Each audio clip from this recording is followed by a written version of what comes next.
नमस्कार, मैं हूं आयुष चित्रांश और आप पंचायत चुनाव चौपाल में आप सभी का स्वागत है। चौपाल में आज हम पंचायत चुनाव के हर रंग की चर्चा करेंगे। इसके साथ ही ये भी हम आपको बताएंगे कि यूपी में चुनावों को लेकर के लोगों का क्या कहना है। इलाके के विकास पर भी आज चर्चा होगी। इसके अलावा प्रचार के दौरान कोरोना गाइडलाइन का कितना पालन हो रहा है, ये भी हम आपको बताएंगे अपने इस खास कार्यक्रम के जरिए।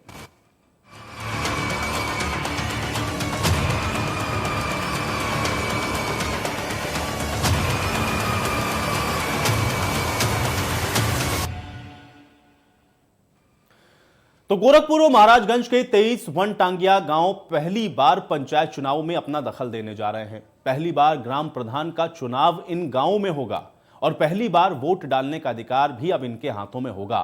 चूंकि सीएम योगी के प्रयास से ही राजस्व ग्राम घोषित होने के बाद से ही सभी सरकारी योजनाओं का लाभ अब वनटांगियाओं को मिलने लगा है। सीएम योगी वनटांगियाओं के संघर्ष में हमेशा उनका साथ देते रहे हैं और उनके हक की आवाज के लिए वो हमेशा लड़ते भी रहे हैं। यूपी की योगी सरकार में राजस्व ग्राम घोषित होने के बाद गोरखपुर और महाराजगंज के 23 वनटांगिया गांवों की तस्वीर पूरी तरह से बदल गई है। वनटांगिया गांव पहली बार पंचायत चुनाव में सक्रिय भागीदारी निभाकर गांव की सरकार चुनने जा रहे हैं। पहली बार वोट डालने का अधिकार इनके हाथों में है। 4 साल पहले की बात करें तो वनटांगिया गांव राजस्व ग्राम के रूप में अभिलेखों में दर्ज नहीं किया गया था, जिसकी वजह से सरकार की योजनाओं का कोई लाभ नहीं मिल पाता था। यूपी की सीएम योगी आदित्यनाथ ने सरकार बनते ही एक पहल शुरू की और राजस्व गांव बनाया। सभी योजनाएं अब इन गांवों में दिखने लगी हैं। गोरखपुर में 5 वनटांगिया गांव हैं। बदोश सी जिंदगी, पहाड़ सी गरीबी, जंगलों में गुजर बसर कर बामुश्किल 2 वक्त जून की रोटी का इंतजाम, यही पहचान था वनटांगिया का। लेकिन समय बदला, तस्वीर बदली और बदल गई गांव की हालात। आप देख सकते हैं कि गांव की जो तस्वीर है अब वो बदला बदला नजर आ रहा है। यानी 2017 के बाद से जब राजस्व ग्राम का इसे दर्जा मिला तो यहाँ के लोगों की किस्मत भी बदली, यहाँ के दीवालों की किस्मत बदली, झोपड़ियों से पक्के मकानों में इनके आवास तब्दील हो गए। आजादी के बाद पहली बार जब इन्हें राजस्व गांव का दर्जा मिला तो इन्हें वोट देने का भी अधिकार मिला और इन्होंने लोकसभा में वोट किया। और ये पहली बार ये सभी गांव के 5 वनटांगिया ग्राम के निवासी गांव के लिए त्रिस्तरीय ग्राम पंचायत की जो पंचायत व्यवस्था है उसके लिए अपने प्रतिनिधि का निर्वाचन करेंगे। पहली बार ये सभी गांव के निवासी ग्राम पंचायत सदस्य, क्षेत्र पंचायत सदस्य, जिला पंचायत सदस्य और ग्राम पंचायत प्रधान के लिए प्रत्याशियों के निर्वाचन में अपना बहुमूल्य योगदान देंगे। यूपी के सीएम योगी आदित्यनाथ ने सरकार बनते ही वनटांगिया गांव की दशा और दिशा दोनों बदल दी है। पहले ही साल इन गांवों को राजस्व ग्राम का दर्जा दिलाने के बाद उन्हें विकास की समस्त योजनाओं का लाभ मिलना शुरू हो गया। राजस्व ग्राम घोषित होते ही ये सभी ग्रामीण हर उस सुविधा का हकदार हो गए हैं जो सामान्य नागरिक को मिलती है। सीएम योगी के कार्यकाल में वनटांगिया गांव के लोगों को बिजली, सड़क, आवास, पानी, स्कूल, केंद्र और आरओ वाटर मशीन जैसी सुविधाएं मिल रही हैं।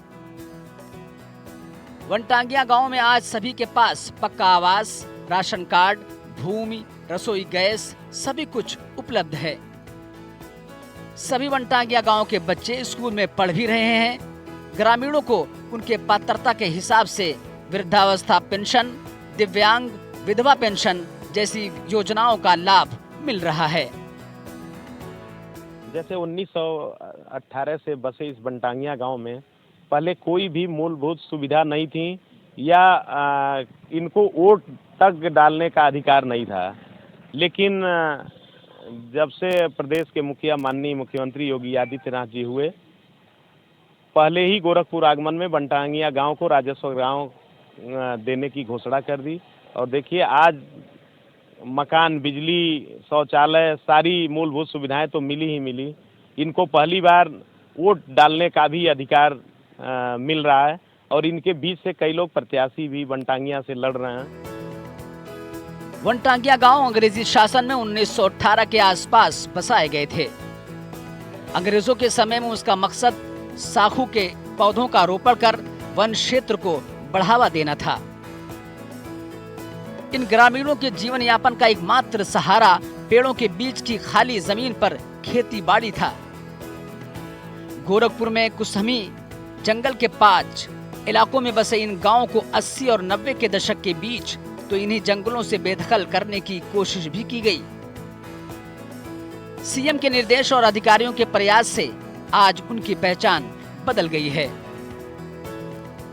गोरखपुर से पहली बार सांसद बनने के बाद योगी आदित्यनाथ ने वनटांगियों के संघर्ष में साथ देते हुए और उनके हक के लिए हमेशा लड़ते रहे। वनटांगियों से उनके प्यार का अंदाजा इसी से लगाया जा सकता है कि लगभग 13 वर्षों से वो उन्हीं के बीच दिवाली मनाते आए हैं और मुख्यमंत्री बनने के बाद भी ये सिलसिला अभी तक टूटा नहीं है। बिंद्रावती नाम है, तिरकोनिया वनटांगिया का रहने वाले हैं, चरगावा ब्लॉक है। चाची पहली बार मतदान करने का अवसर मिला है? हाँ, अब की बार हम लोग को मिला है, बहुत खुशी की बात यह है। हम लोग चाहते हैं कि हमारे गांव में सहमत से पूरा हमारा मतदान यहाँ हो जाए। जनता लोग सब लोग सहयोग दें कि हमारी नेता आगे निकले और पूरा काम करावे। अभी बाबा तो बहुत कुछ करा दे हैं, अभी हम लोग चाहते हैं कि हम जितना बाकी काम है हमारा मुखिया जो है राम गणेश है। क्या नाम है आपका? हमारा नाम राम गणेश, वनटांगिया मुखिया तिरकोनिया। गणेश जी, पहली बार मत प्रयोग करने का आपको अवसर मिला है, सैकड़ों साल से वंचित रहे और ग्राम राजस्व का दर्जा प्राप्त हुआ, क्या कहना चाहिए? मुझे तो आज तक उम्मीद नहीं था, लेकिन 70 साल पूर्व कोई सरकार ने नहीं देखा। हम लोग के गांव के बीच में जिस तरीके से थे, शायद उस तरीके से तो कोई बधुआ मजदूर ही रहते थे, लेकिन आज 19/10/2017 को राजस्व गांव जब घोषित होता है उत्तर प्रदेश के यशस्वी मुख्यमंत्री जी के द्वारा, तो आज मुझे स्वतंत्रता के आधार पर एक ग्राम पंचायत का अधिकार आज मेरे सामने नजर में दिखाई दे रहा है। ग्रामीणों में इस बात को लेकर काफी उत्साह है कि इस बार वे अपने मत का प्रयोग करके अपने गांव का प्रधान नियुक्त करेंगे। उत्तर प्रदेश के मुख्यमंत्री योगी आदित्यनाथ की वजह से वनटांगियों के लिए विकास के रास्ते अब हमेशा के लिए खुल गए हैं।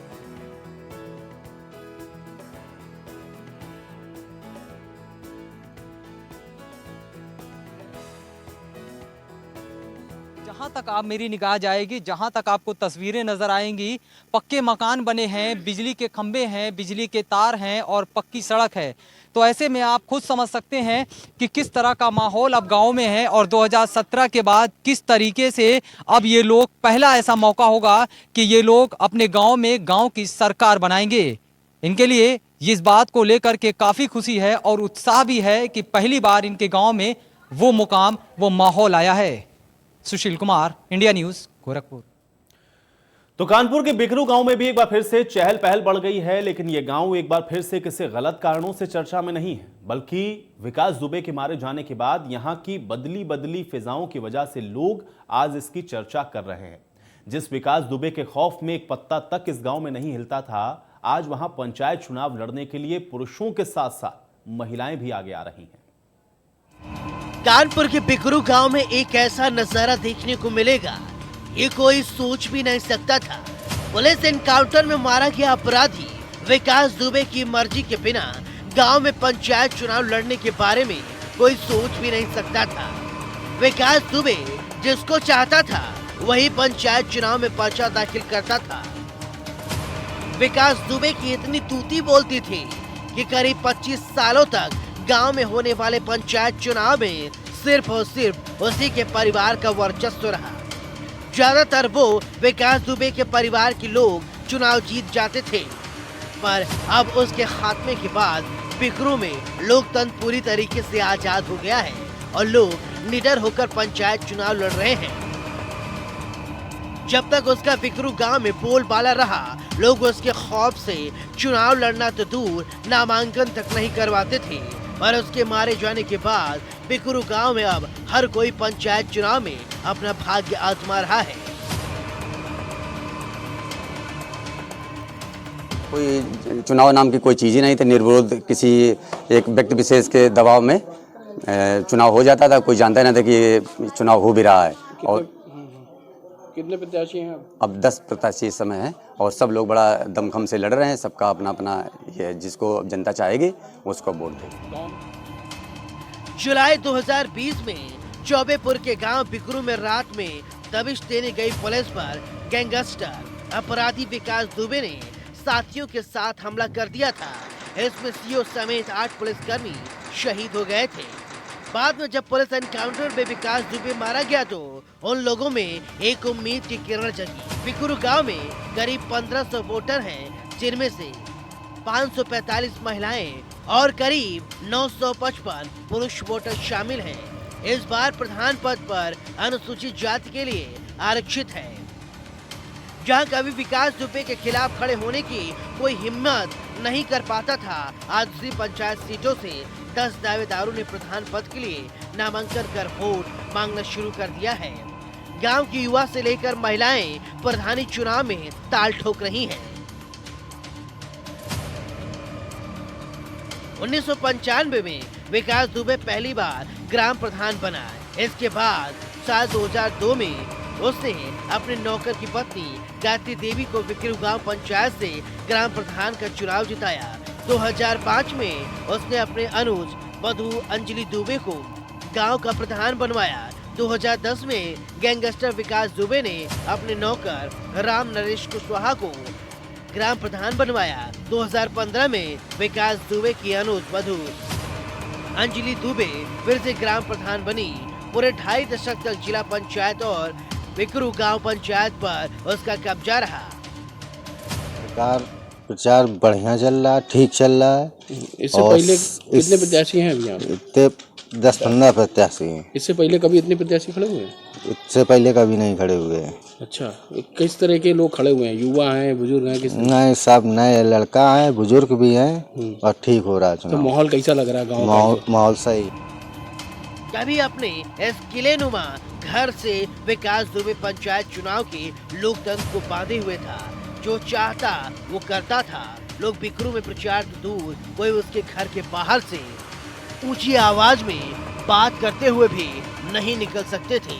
पर आज खंडहर पड़े विकास दुबे के इस घर की टूटी पड़ी दीवारों पर ये पोस्टर कहीं न कहीं उसे मुंह चढ़ा रहे हैं। इंडिया न्यूज के लिए सूरज सिंह की रिपोर्ट।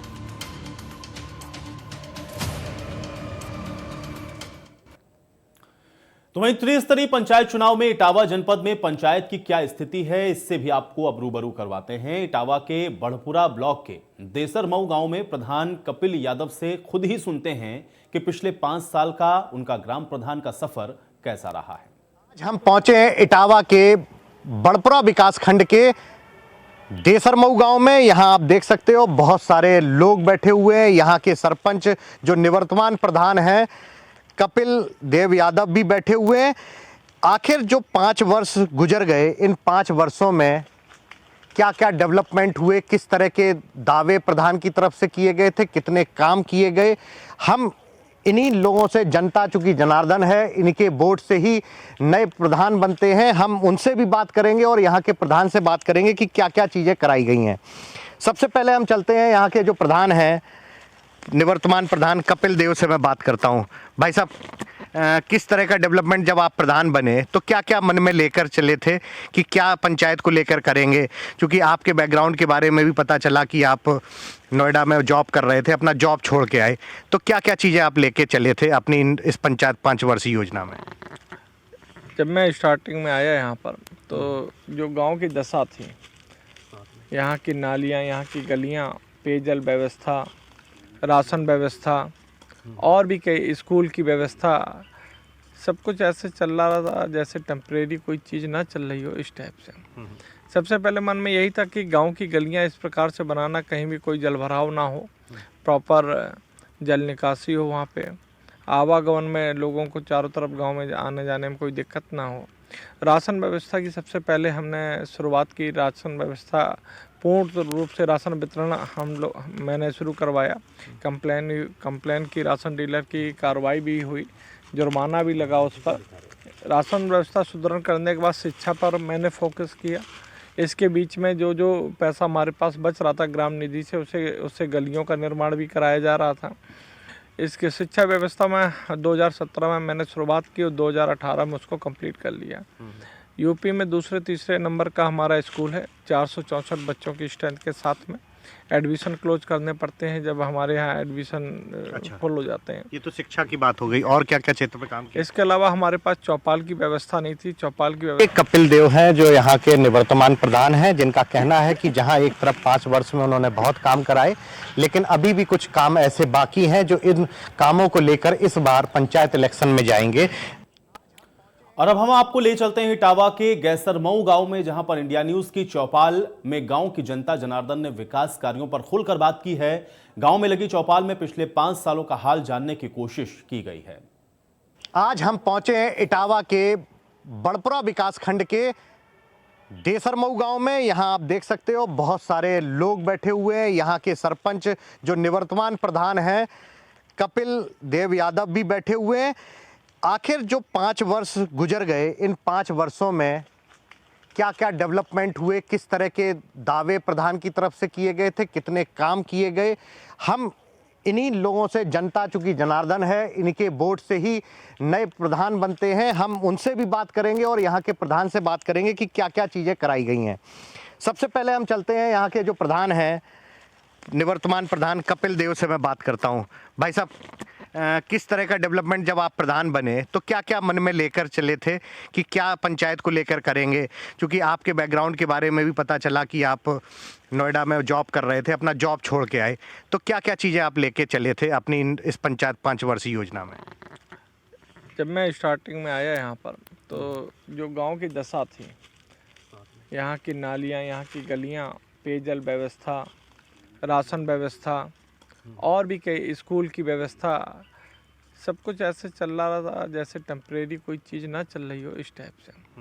सबसे पहले मन में यही था कि गांव की गलियां इस प्रकार से बनाना, कहीं भी कोई जल भराव ना हो, प्रॉपर जल निकासी हो वहाँ पे, आवागमन में लोगों को चारों तरफ। तो आगरा में भी पंचायत चुनाव को लेकर सरगर्मियां तेज हो गई हैं। प्रत्याशी चुनाव जीतने के लिए जी तोड़ मेहनत कर रहे हैं। इंडिया न्यूज की टीम पहुंची ग्राम पंचायत बाईपुर में, जहां पर चुनावी चौपाल में लोगों ने अपनी मन की बात को बताया।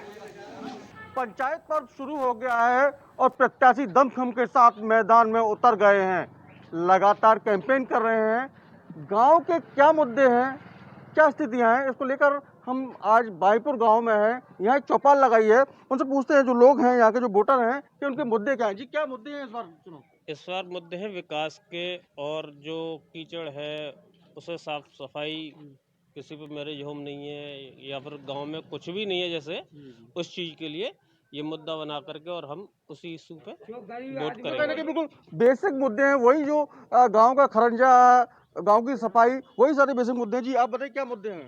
जो गरीब आदमी है उनको सुविधा मिलनी चाहिए, जो गरीब है, अन्यथा वैसे आदमियों फालतुओं को सुविधा नहीं मिलनी चाहिए। विकलांग है उनको सुविधा मिलनी चाहिए, वैसे आदमियों को, गरीब है, अन्यथा विकास होना चाहिए गांव का। तो विकास की बात क्या कह रहे हैं, सुविधा की बात कर रहे हैं। आप बताइए, आप युवा है कि क्या मुद्दे हैं, क्या होना चाहिए इस बार में? मुद्दे तो हमारे यहाँ काफ़ी हैं, बहुत गंभीर समस्याएं हैं। बेरोजगारी है और साफ सफाई का थोड़ा सा ध्यान, ये नाला है, गंदगी देखी आप देख रहे हैं गंदगी यहाँ से और आगे तक, जहाँ तक हमारा गांव है पूरे में गंदगी है। कोई साफ सफाई के लिए उचित व्यवस्था नहीं है, सार्वजनिक शौचालय नहीं है हमारे यहाँ। पानी के लिए सबमर्सिबल लगाया हुआ था पहले, कुछ साल पहले, लेकिन वो सुचारू रूप से आज की डेट में बंद पड़ा है।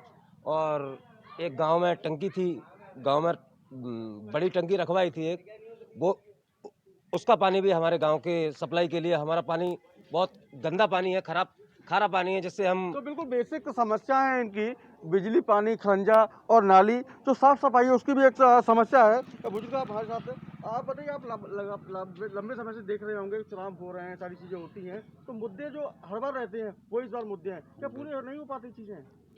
कभी नहीं हो पाएंगी जी, क्योंकि ऐसा है ना, जितनी सरकारें आती हैं वो सब जो झूठा आश्वासन देती हैं, कभी उनके हिसाब से कभी भी पूर्ति नहीं हुई।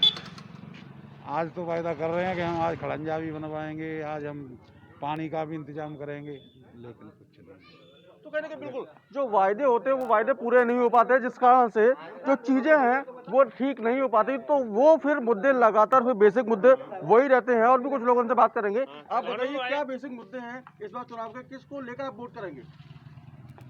देखो सड़कें खराब है, हमारे यहाँ की पानी खराब है जो, और नाला आए दिन चौक हो जाता है, कोई सुनता ही नहीं है। रोड पे पानी रहता है, किसी से शिकायत करने जाओ किसी को टाइम ही नहीं है।